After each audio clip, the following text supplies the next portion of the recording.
Hello! Today we continue with the reading of Property and Capital. This is the last part, number 7, published in Prometeo in 1952 in issue number 4, which is a double number. It contains chapter 14, 15, 16, and 17, and we will go through all of them together because it's only 14 pages long. Let's start at 14. State capitalism. A fundamental distinction in describing the modern capitalist economy is between property, finance, and enterprise. These three factors, which are encountered in any productive enterprise, can have different or unique pertinence and ownership. Property concerns the real estate in which the establishment is located, the land, constructions, and buildings with a real estate character. It produces a rent which, after deducting the landowner's dominical expenses, gives the annuity. We can also extend this factor to fixed machines, plants, or other stable works without altering the economic distinction, and also to mobile machines or various tools, with the only consideration being that the latter are subject to rapid wear and tear and require more frequent renewal with a significant periodic expense, amortization, as well as costly maintenance. But qualitatively, it is the same for houses and buildings, and also for agricultural land, since the thesis that there is a basic rent proper to the land, which provides it outside of human work, is rejected by Marxists. So the first element is property that produces the net income. The second element is liquid working capital. With it must be purchased for each cycle raw materials and workers' wages, as well as salaries, overheads of all kinds, and taxes.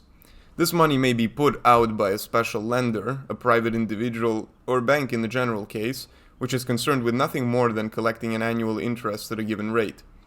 We call that element for brevity finance, and its remuneration interest. The third characteristic element is the enterprise. The entrepreneur is the real organizing factor in production who makes the plans, chooses the purchases, and remains the arbiter of the products by trying to place them on the market at the best terms and collects all the proceeds from their sales. The product belongs to the entrepreneur. With its proceeds, all the various advances of the previous elements are paid: rental fees, capital interest, costs of raw materials, labor, etc. However, there remains in general a margin, which is called business profit. So the third element is enterprise, which produces profit. Property has its own value, which is called assets, finance its own value, which is called financial capital, and finally the enterprise also has a distinct and alienable value deriving, as they say, if not from secrets and patents of technical workmanship, from the accoutrement, the goodwill, customer base, and which is considered to be related to the firm or business name. So he's talking about the customer base, the intellectual property, and the goodwill. Let us also recall that for Marx, real estate corresponds to the class of landowners working, and business capital to the class of entrepreneurial capitalists. These are then subdivided into bankers or financiers and actual entrepreneurs. Marx and Lenin fully outlined the importance of the former on the concentration of capital and enterprises and the possibility of clashes of interests between the two groups. In order to properly understand what is meant by the expression capitalist state and state capitalism, and by the concepts of state ownership, nationalization, and socialization, reference must be made to the assumption by organs of the state of each of the three essential functions previously distinguished. It does not give rise to serious contrast, even with traditional economists, that all land ownership could become state-owned without thereby departing from the limits of capitalism and without the relations between bourgeois and proletarians having to change. The property-owning class would disappear, and these, having been compensated in cash by the expropriating state, would invest the money by becoming bankers or entrepreneurs. Nationalization of land or urban areas are therefore not anti-capitalist reforms. For example, state ownership of the subsoil has already been implemented in Italy. The operation of companies would be done by lease or concession, as is the case with state-owned properties, mines, etc., ports and docks, for example. But the state can take over not only the ownership of plants and various items of equipment, but also that of financial capital by organizing and absorbing private banks.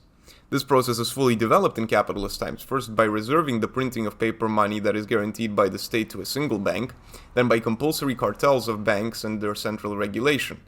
The state can then more or less directly represent not only ownership, but also liquid capital in a business.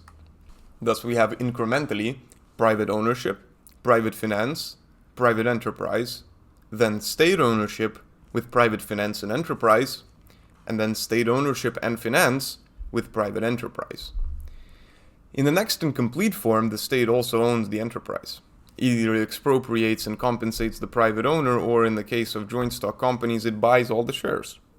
We then have the state-owned company in which all the transactions involved in purchasing materials and payment for work are made with the state money, and all the proceeds from the sale of products go to the state itself. Examples in Italy are the tobacco monopoly or the state railways. Such forms have been known from ancient times, and Marxism has repeatedly warned that there is no socialist character in them. It is no less clear that the hypothetical integral nationalization of all sectors of the productive economy does not constitute the implementation of the socialist demand, as vulgar opinion so often repeats. A system in which all collective labor enterprises were nationalized and managed by the state is called state capitalism, and it is quite different from socialism, being one of the historical forms of capitalism, past, present, and future. Does it differ from the so-called state socialism? The term state capitalism is meant to allude to the economic aspect of the process and the assumption that rents, profits, and earnings all pass through the state's coffers. When the term state socialism, always fought by Marxists and considered in many cases as reactionary even with respect to bourgeois liberal claims against feudalism, we are brought back to the historical aspect. The replacement of private property by collective property would take place without the need for class struggle or the revolutionary transfer of power, but by legislative measures enacted by the government, in which we find the theoretical and political negation of Marxism. There can be no state socialism, both because the state today does not represent the social generality but the dominant class, i.e. the capitalist, and because the state of tomorrow will, yes, represent the proletariat, but as soon as the productive organization is socialist, there will no longer be either proletariat or state, but rather a classless and stateless society. From the economic side, the capitalist state is perhaps the first form from which modern industrialism emerged. The first concentration of workers, subsistence, raw materials, and tools was not possible to any private individual, but was only within the reach of public power: commune, seigneury, republic, monarchy. An obvious example is the armament of merchant ships and fleets, the basis of the formation of the universal market, which, for the Mediterranean, starts from the Crusades, for the oceans from the great geographical discoveries of the late 15th century. This initial form can reappear as the final form of capitalism, and this is traced in the Marxist laws of accumulation and concentration. Gathered into powerful masses by the state center, property, finance, and the domination of the market are energies kept at the disposal of corporate initiative and dominant capitalist profiteering, especially with the clear purposes of its struggle against the onslaught of the proletariat. Thus, to establish the unbridgeable distance between state capitalism and socialism, these two current distinctions are not enough. A. That the state ownership of enterprises is not total but limited to some of them, sometimes for the purpose of enhancing the market price for the benefit of the state body, some other times for the purpose of avoiding excessive price increases in political social crises, and B. That the state managing the few or many nationalized enterprises is nevertheless the historic state of the capitalist class, not yet overthrown by the proletariat, and their every policy follows the counter-revolutionary interests of the ruling class. To these two important criteria we must add the following, which are no less important for concluding that we are in the midst of bourgeois capitalism. A.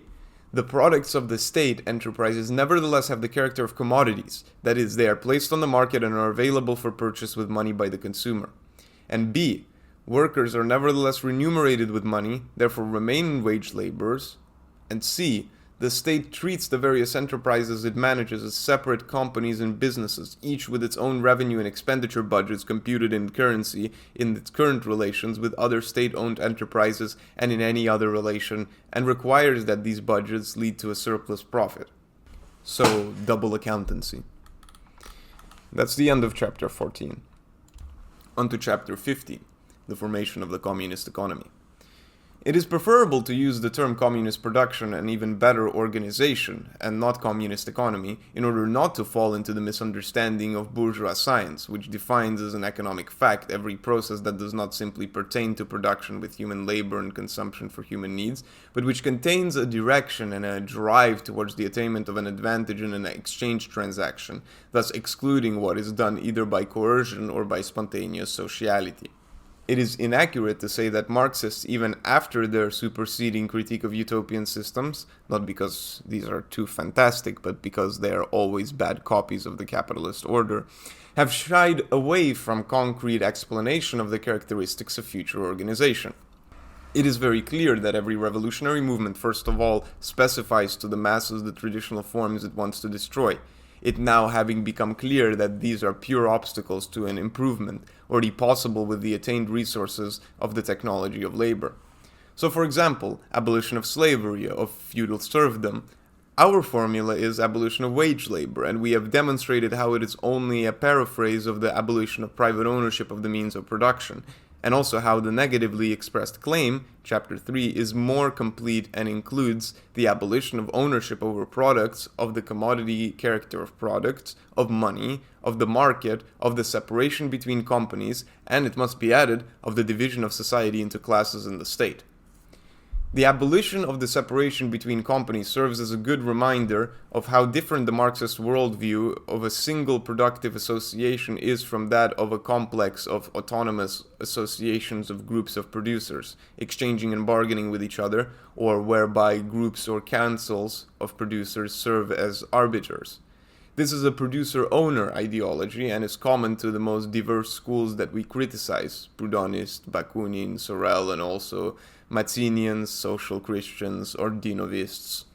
Such a formula was already in the rule of Saint Benedict, and at the time a truly grandiose one. Thus the single central plan, which tends to be worldwide, is a characteristic element of the communist organization of work and consumption. Having established that a single plan of today's state, however centralized and extended to interstate federations and unions with unitary discipline of production and distribution, remains entirely capitalist, it is necessary to re-establish the set of features that define a social organization that is no longer capitalist. Having disputed that the presence of state-owned enterprises authorizes one to say that society has become socialist, or that it is part socialist, part capitalist, and contrasting this evaluation of recent economic phenomenon, entirely expected, with that of the concentration of property, finance, capital, market, parallel to the concentration of political, military, police force of capitalism, and expression of revolutionary antagonism, it is necessary to clearly establish what is the path of the developmental process that allows one to find communist organization at a given stage. This is not the correct thesis. Quote, everything is more or less concentrated or fragmented capitalism, liberal or dictatorial, liberalist or planned, until the violent revolution that breaks the bourgeois political state and raises that of proletarian dictatorship. Only from that movement, sector by sector, will we begin to see communist organizational forms take the place of capitalist ones, and we will then have an economy, partly capitalist, partly communist, in rapid transformation. End quote. In reality, the urgency to overcome old forms of production does not present itself in our understanding only as an ideal aim, but as concrete evidence that condemns the old forms and shows the infinitely superior performance of the new ones, even before the political revolution. For example, slavery falls due to slave revolts, but before that, and before the state repudiates it, it becomes apparent that businesses based on slave labor go into crisis, and both small and medium-sized businesses of free producers, or those who hire wage earners, thrive. Feudalism falters because, in its own time, technical and mechanical discoveries show how products were produced with less effort by early manufacturers and agrarian farms with free workers than in artisan trades and the feudal countryside. So in the midst of feudal rule, there is already an increasing part of production that is capitalistically established. It must therefore be possible to find in advanced capitalism the traces of future communistic organization, which are not in the state enterprises as such, but in specific sectors. One can take the classical example of the post office, which became a state-run service well before the bourgeois revolution. Only the highly powerful private lord could have a special courier on foot or horseback for each message. The postal service on the highways arose as an industry for transporting people and things, and only later for correspondence. But only at first was such a service free of charge. Soon it was made payable by the addressee, who could nevertheless refuse both the parcel and the tax. It was clear that such a service was definitely not profitable. The invention of the postage stamp remedied everything. The service was everywhere and always state-run, but mercantile. Other more complex needs and discoveries lead further. The telegraph may likewise be charged, but not the radio. It has been held that the radio subscriber's license fee is a tax, not a price. Listening to non-national radio stations is free. Radio reporting by amateurs in case of danger or shipwreck has become free and voluntary. From his earliest writings in 1844, Engels, in pointing out that the basis of competitive mercantilism is monopoly, points out the correct theory of the classical economists. Anything susceptible to monopolization has value. Thus, atmospheric air is more vital than bread, but since it cannot be monopolized, it has no value, and you do not pay for it. It will then be said that nature provides it in unlimited quantity. However, there are examples whose limits cannot even be set on man-made services. Trauma hospitals take in those who break their legs, but they do not reject those who, as they get out, break the other leg. Not only is the firefighting service free of charge, but it does not make its intervention conditional on any previous rescues in the same place, or for the same person. So there are non-mercantile and unlimited services. For that matter, passing through public streets and drinking at the street fountain, etc., are such, without touching here on the issue of taxes. It may be noted that the fireman and the nurse are paid in wages and currency, and thus this sector is not an example of communist relationship. Resorting then to the example of the army, we see a community whose members are held to provide a certain activity, not always destructive, and not remunerated with money, but with in-kind and to a certain degree unlimited provisions. There's no relationship between the commitment to the activities, be they military or civilian, of a certain unit compared to another, and the amount of munitions in the general sense, including those supplied through the mouth, uniforms, means of transportation, and so on, that they consume at the expense of the central superintendency. Thus, human activities organized in given cases without monetary compensation are evident and possible. In others, without any proportion between subsistence, consumption, and the work given or produced. In others, without the requirement that company by company more money must come in than goes out. On the contrary, the broader and modern needs of collective life can only be met by moving out of the mercantile and profit criteria that could be called budgetary criteria. In the struggle, for example, against national calamities such as epidemics, floods, earthquakes, eruptions, not only is remuneration not demanded from those who are saved, but the work of all valid inhabitants in the area is sought to be mobilized by central ordinances without remuneration, and subsistence and other provisions are distributed to anyone and without price. There should be no doubt that capitalist civilization, which after its phase of gigantic enhancement of the productivity of human labor, begins to function as a producer of a series of destructions, conflicts, and wars of extermination even of non-combatants, must be treated today as an accident that has run over the entire Earth's surface, a permanent disaster. In conclusion, in the organized human activity of the present day, there are activities and services whose structure makes it clear that communism is not only feasible, but necessary and historically imminent. However, these cases are not to be sought in the bringing of productive industrial and land holdings under state control, but rather in those cases where the mercantile equation between labor expended and value produced has been overcome in order to implement the superior form of management and physical discipline of human labor and social operations, which cannot be represented in double entry accounting and balance sheet profits, but are instead rationally directed according to the best general utility through projects and calculations in which the monetary equivalent is no longer involved. Now we have chapter 16, Stages of Transformation in Russia after 1917. Such an economic history has not been written, and there is no data available to create it, not even by an author or a designated independent research organization, a term that has lost all concrete meaning in the present phase. There is a lack of comprehensive outline comparable to Marx's depiction of the birth and life of the English and European capitalism in general. To begin with, the powers of the victorious capitalist class did not emerge in a hermetic or esoteric manner during the early period. They had no interest in concealing the facts of their economy, which they naively believed to be natural and eternal.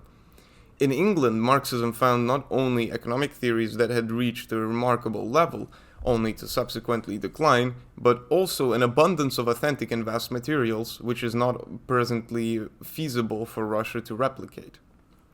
It is imperative to address and dispel the fundamental misunderstanding of modelism.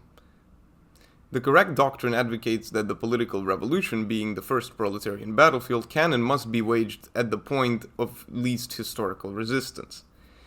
It is of little significance that Petrograd in 1917 was the capital of a less developed country compared to France during the time of the Paris Commune. There is absolutely no reason to abandon this solid ground for revolutionary communists to mock the position of those who might ask, "Have you been to Russia?" Then you propagandize the test of the experiment that communism as productive organization can function exceptionally well. And then Lenin said and wrote 100 times that, first of all, an isolated model is not a serious Marxist affair. But then he emphasized that in order to move forward with the overwhelming pace in implementing socialism, it was necessary to take Berlin, Paris, and London, which did not happen. Therefore, it is essential to understand clearly the economic facts and social programmatic positions during different periods, vindicating the Bolsheviks' positions from 1903 to 1917 and from 1917 to about 1923, thus demonstrating the counter-revolutionary nature of the Russian government's positions from that point onwards, which became increasingly severe in subsequent phases: the destruction of the Bolshevik Revolutionary Group, alliance with Western capitalist powers, starting with Germany and later including the Anglo-Americans, and the current phase of class collaborationist propaganda on a global scale across all countries.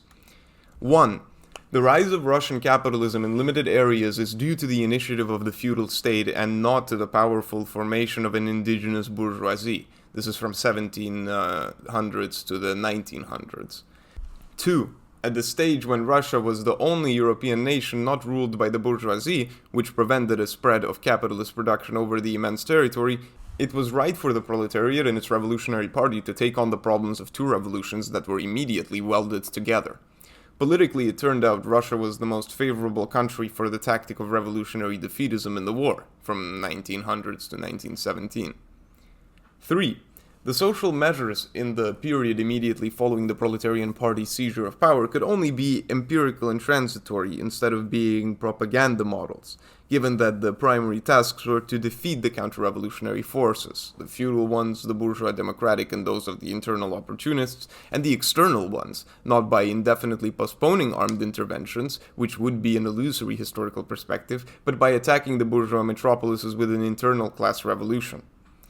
As Lenin described, the economic landscape of Russia encompassed a blend of various economic forms: pre-mercantile, primitive communism, Asiatic lordship and theocracy, land baronetcy, mercantile, industrial, commercial, and banking capitalism, free private land ownership, and post-mercantile, early implementations of war communism, i.e. social welfare such as free bread, housing, transportation in large cities, and similar provisions.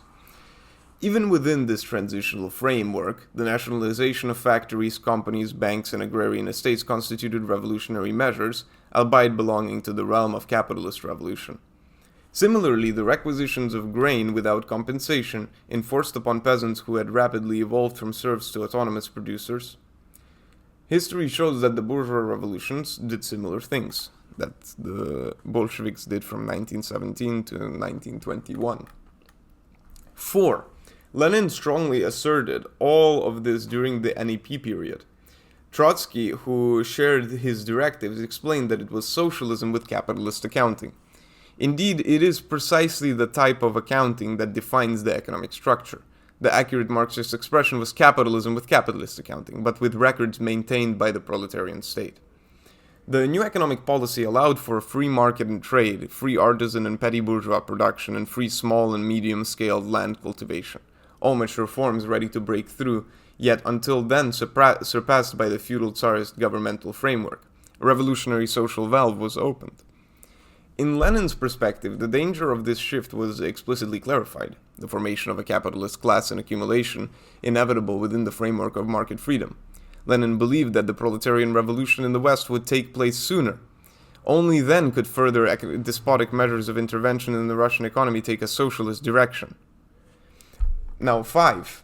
Once abandoned, the perspective of a political revolution in capitalist countries, the purported theory of socialism confined to a single country, and the central interventions of state power aimed at suppressing the forces of small and medium-sized agrarian cultivation, trade, and industry to prevent them from becoming political forces, are examples of state capitalism, devoid of the slightest proletarian and socialist character.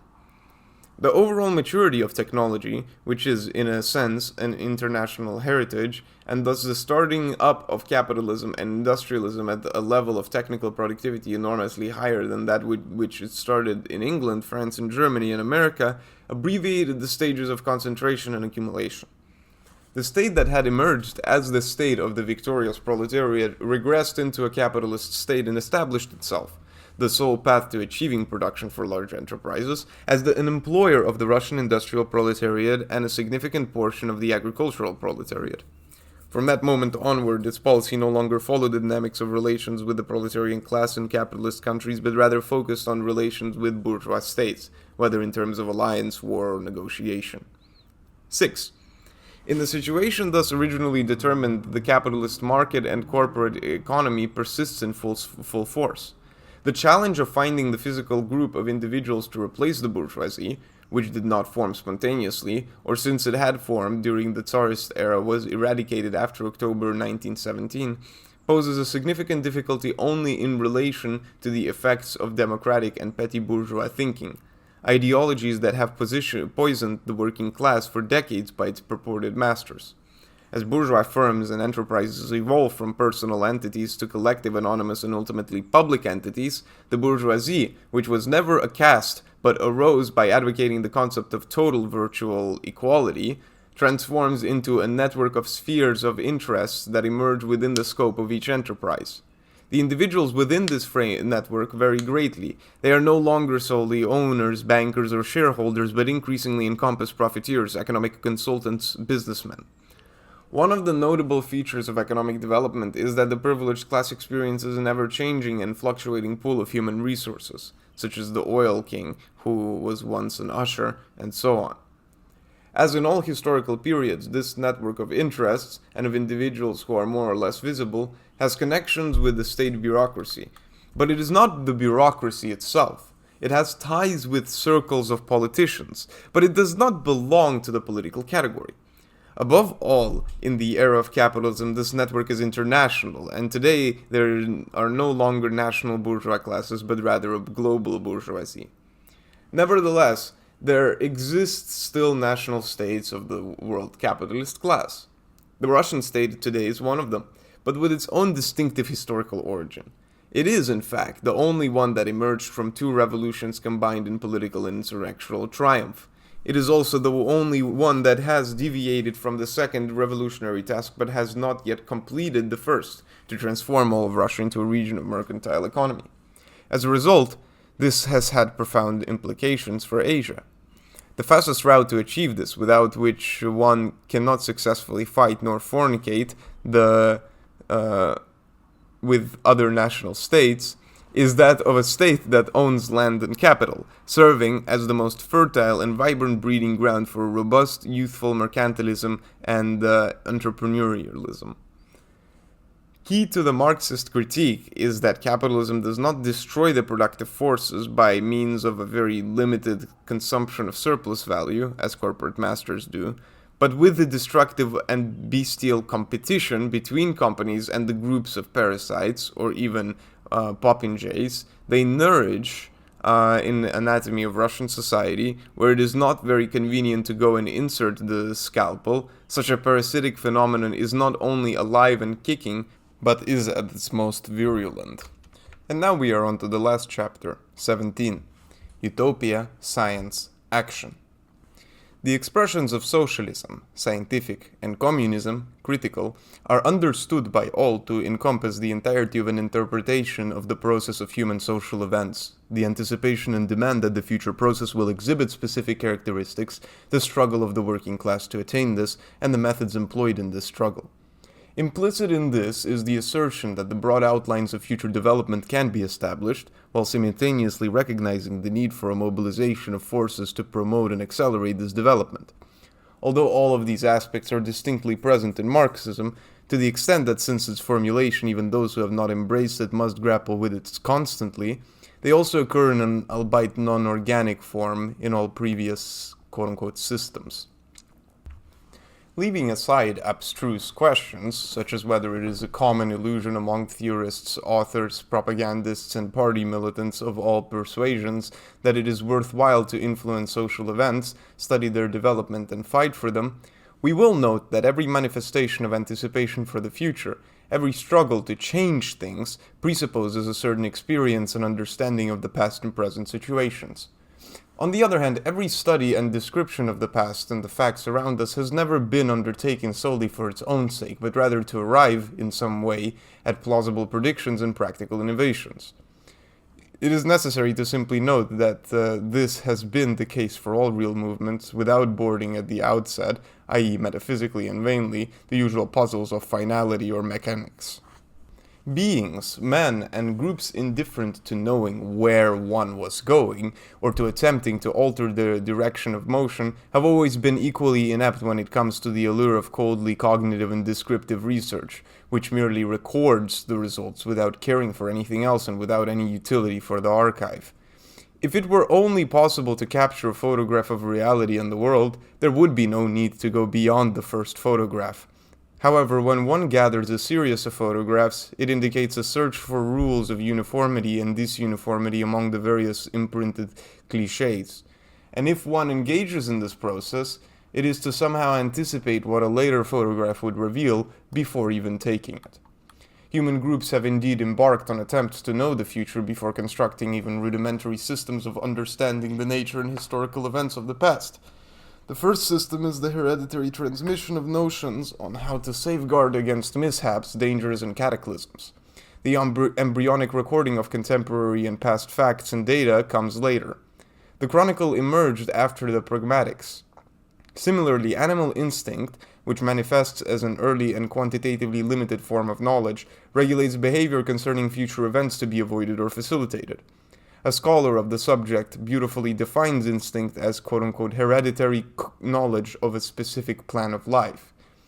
Every individual who formulates and possesses plans is working with data from the future.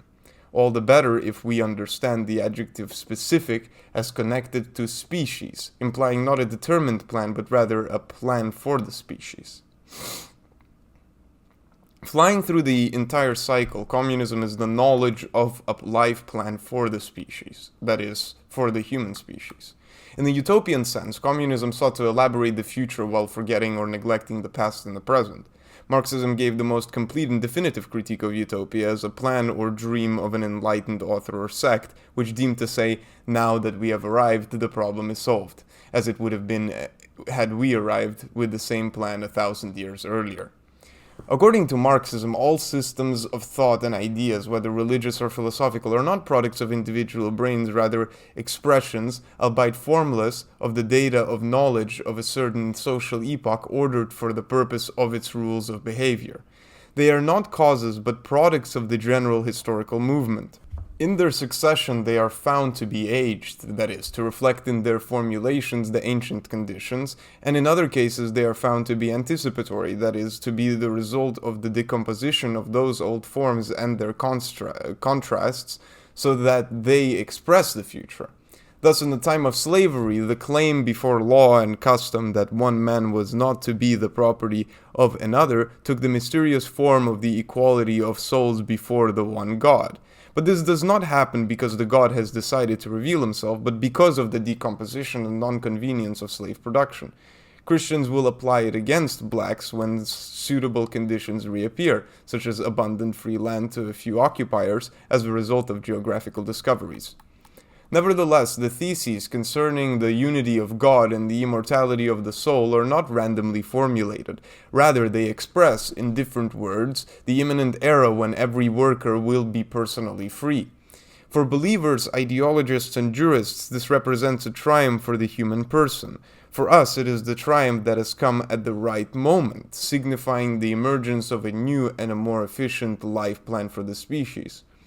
Consequently, Marxism, while paying homage to the utopianism of the 18th century, which in turn approximately expressed a mature condition, demonstrates its weakness in its failure to link the end of the economy of private ownership, not only of man upon man, but also of man upon man's labor, to the accomplished evolution of a given social form, capitalism. Utopianism is an anticipation of the future. Scientific communism calls it to consider the knowledge of the past and the present because an arbitrary and romantic anticipation of the future is insufficient. Instead, a scientific forecast is needed, a specific forecast made possible by the full maturation of the capitalist form of production. This forecast is closely connected to the characteristics of this form, its development, and the peculiar antagonisms that arise within it. While in old doctrines, myth and mystery were expressions of the description of past and current events, and while the modern philosophy of the capitalist class boasts, with ever-decreasing confidence, that it has eliminated such fantastic elements from the science of the facts recorded so far, the new proletarian doctrine constructs the lines of the science of the future entirely free from arbitrary and passionate elements. If a general knowledge of nature and history, part of it, is possible, it includes, inseparable from itself, the search for the future. Any well-founded polemic against Marxism can only stand on the ground of the negation of human knowledge and science.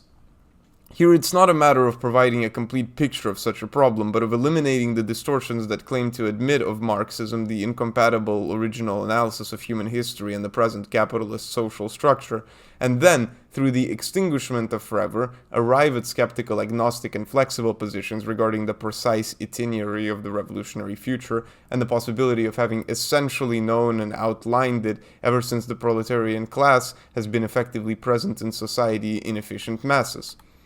Having settled accounts with the prophets, the same was done with the heroes whom the old conceptions of history placed at the summit, both in the form of captains of arms and as legislators and organizers of people and states.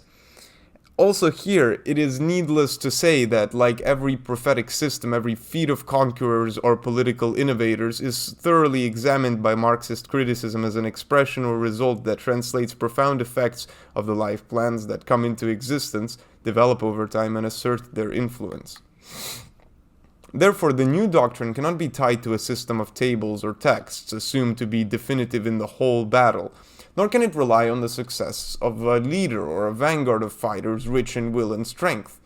Prophesizing a future or wanting to realize a future are inadequate positions for communists. All this is replaced by the history of a class struggle considered as a unitary course, where only a segment has been completed at any given moment and the rest still awaits. The data of the future course are equally fundamental and indispensable as those of the past course. For that matter, errors and diversions are equally possible in the evaluation of the previous movement and in that of the successive movement, and all polemics of parties and parties stand to prove it. Consequently, the problem of the party practice is not to know the future, which would be little, nor to want the future, which would be too much, but to preserve the line of the future of one's own class. It is evident that if the movement does not possess the ability to study, investigate, and comprehend this line, it will be incapable of preserving it. Equally obvious is that if the movement is unable to distinguish between the will of constituted and enemy classes and its own, the game is lost, the line is misplaced. The communist movement is not a matter of pure doctrine, it's not a matter of pure will, yet the lack of doctrine paralyzes it, and the lack of will paralyzes it. And lack implies absorption of others' doctrines, others' wills. Those who scoff at the possibility of tracing a great historical itinerary by the midpoint of the course, as would be the case for those who, having descended the river from the source to the middle, would take to drawing the map of it to the ocean, an induction not inaccessible to physical geographic science, are inclined to either exclude all possibility of the influence of individuals on and grounds on history, or to exaggerate it, so far as, however, it concerns an immediate succession. Voluntarist errors were in the two great revisionist deviations of the late 19th and early 20th centuries. Reformism, claiming to preserve classical doctrine as the study of history and economics, rejected all as illusory the outline of the future course and was reduced to working on detailed and short-lived purposes, to be renewed from time to time. Its motto was, "The movement is everything, the final goal is nothing," and it is equivalent to saying principles are nothing, movement is everything. In such an address, doubt arises between the end of a close working class interest and that of its chiefs and leaders. Both can be found opposed to the distant and general class end. This here is opportunism. The other school, syndicalism, rejected determinism, assuming to accept the doctrine of economic class struggle in the violent but non-political method, which closed it out of the struggle for the overarching class purpose. Reformism and syndicalism converged in social patriotic degeneration. An entirely parallel degeneration is that of the Third International and the Russian Party in the second quarter of the present century, abandonment of the line of the overall class objective in order to follow proximate local results changing from phase to phase. The question of communist action, strategy, tactics, or praxis is the same question, namely that of preserving the line of the future of the class. And this question is posed from the moment the proletarian class socially appears. Whether there are different solutions from time to time and from country to country is not disputed, but in this same succession of solutions there must be continuity and a rule, the abandonment of which makes the movement wander. In this light, questions of organization, of discipline, come out of the constitutionalism of legal formulas, which connect base, cadres, and center to commit the leading center not to abandon the rule of action without which there is no party, and much less a revolutionary party. Thus, while no one disputes that in nations where the bourgeoisie had yet to overthrow feudal power, the proletariat could not fail to join that struggle, the Marxist left wanted it to be made the rule that in countries with capitalist power, no alliance could be made with factions of the bourgeoisie. In Lenin's time, proletarian critique and politics assimilated to those factions, the parties that, while saying that they were workers' parties, rejected the postulate of violent action and proletarian dictatorship. The left in the Third International had to fight, remaining beaten organizationally as a new gradualist and possibilist form, that of the United Front with the social democratic parties. Theoretically, it had a winning game in the prediction that this method would lead to collaboration with capitalist and imperialist parties, classes, and states, and to the destruction of the revolutionary movement. This is enough to show that the Revolutionary Party and the International can only have a rigid system of rules of praxis, which the centers and so-called leaders must not be allowed to transgress under the pretext of new and unforeseen situations. Either this construction of rules from a group of well-founded predictions about the development of facts is possible, and then the left was right, or it is not.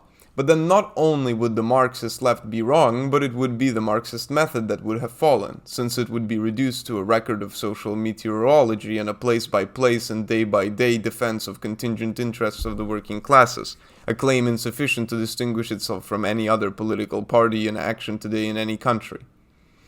The guarantee against the repeated ruinous landslides of the movement never lies in anything other than the historic demonstration that the movement will rise again, not only with established Marxist and determinist theory, but with a body of norms of action drawn from centuries of accumulated experience, and above all from the most useful apprenticeship of failures and defeats, managing to keep itself out of the drawbacks due to the sudden maneuvers, skills, and political stratagems of the leaders, which, if need be, must be relentlessly renewed and put away as individuals, as soon as they falter and fall into such degenerate praxis. In other texts, it was shown how every statutory or regulatory resource for determining who stands on the great historical line is illusory, until it is argued possible to summon to the supreme hypocrisy of consultations and exquisitely bourgeois form the successive historical generations of the class, the dead, the living, and the unborn. As theory of the past, present, and future, we lay as our basis the 1848 Manifesto, Capital, and the critical works of Marx and Engels, especially on the value of struggles for power and the Paris Commune, and the anti-revisionist restoration of Lenin and the Bolsheviks at the time of World War I. As a tactical practice, we can solidly start from the manifesto, noting the point that many capitalist revolutions were yet to be accomplished, and that at the time no party called itself a workers' party unless it was on the ground of armed anti-bourgeois struggle. That later, in the course of a century, workers' parties arose not only constitutional, but with anti-revolutionary programs, is not a new fact of history, but a confirmation of the course of predictions that were built on the manifesto. Two passages from the manifesto suffice as our starting point. Quote, "The communists fight for the attainment of the immediate aims, for the enforcement of the momentary interests of the working class. But in the movement, for the present, they also represent and defend the future of that movement." End quote. Every present movement is for determinists a fact that cannot be denied, but only communists add the datum of defending the future of the movement, that is, of the struggling class, struggling to suppress classes. And in the second quote, "Communists everywhere support every revolutionary movement against the existing social and political order of things. Two conditions allow us to recognize revolutionary movements. They use force, breaking with legality, and they change class power relations. Communists, quote, bring to the front, as the leading question in each, the property question, no matter what its degree of development at the time." End quote. The property question means, in Marxist texts, the question of the economy, the question of class. Forms of property means relations of production. The capitalist revolution in Germany, 1848, and Russia, 1917, was of interest to communists for two reasons. First, so that it could initiate the immediate European proletarian revolution. Second, so that even in the hypothesis that the movement stalled at bourgeois revolution, it would shake the foundations of feudal relations of production and unleash the irresistible initiation of modern capitalist and mercantile forms of production and exchange in place of feudal slumber. In 1848, 1917, or 1952, the existence of a partly equally solid in doctrine, organization, and tactics is the only guarantee that these two genuine motives, reasons, goals rooted in historical reality, are not mistaken for a fictitious and ruinous third motive, that first and foremost, and before engaging in the specific class struggle against each other, both the bourgeoisie and the proletarians must have certain areas of shared theory and action based on the postulates of acclaimed human civilization, encompassing various ideologies like liberalism, egalitarianism, pacifism, and patriotism. Whenever the movement has failed to grasp the dialectic of historical positions, it has found that same swamp. We dealt with property and capital so that it would be well evident that in the historical epoch we live in, after the fall of feudalism not only in Germany, Russia, and Japan, but also in China and India, there is only one historical world question of property, and that is the question of capital, of the death of capital, of which the history needs to be written in advance. To write this history, once again theory and action, historical and economic science, and political program all proceed inseparably, and looking at the general end point of the movement in time and space. Therefore, it is not only the study of the economic situation beyond the curtain and the social relations thereof, however obvious, judges the false communism and the Russian state, but also the study and simple observation of the active policy of such a party, of such a state.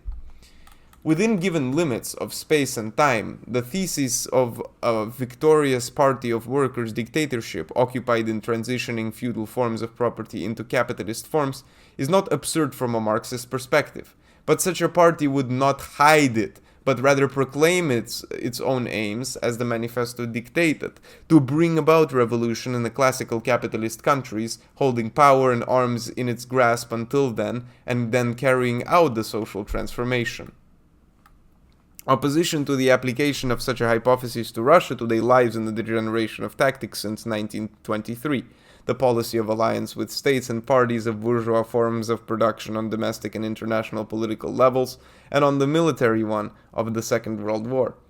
There's no need for further evidence, and as confirmation of the diagnosis, there is the overall shameful propaganda within the ranks of the working class for social and constitutional pacifism within bourgeois countries, and for pacifism and emulation internationally. One cannot deny the importance of a situation of an inter-imperialist war. Instead of involving two groups of avowedly capitalist states in conflict, sees all of them on one side and on the other side only or almost only the crypto-capitalist state, the heir to a proletarian revolution. For such a situation would entail the denunciation of any tactics of détente and social collaboration in the domestic politics of all enemy states, and even the employment by the self-styled communist forces of means of sabotage and civil war.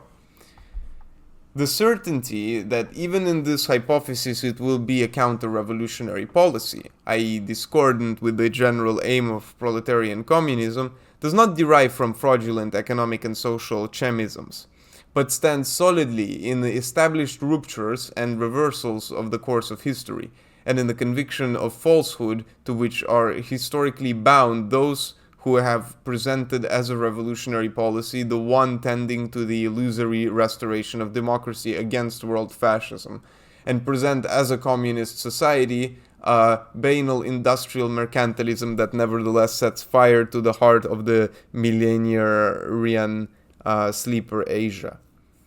Either the phase of peace and the global market without barriers, or that of the Third World War, will put Marxism to the test.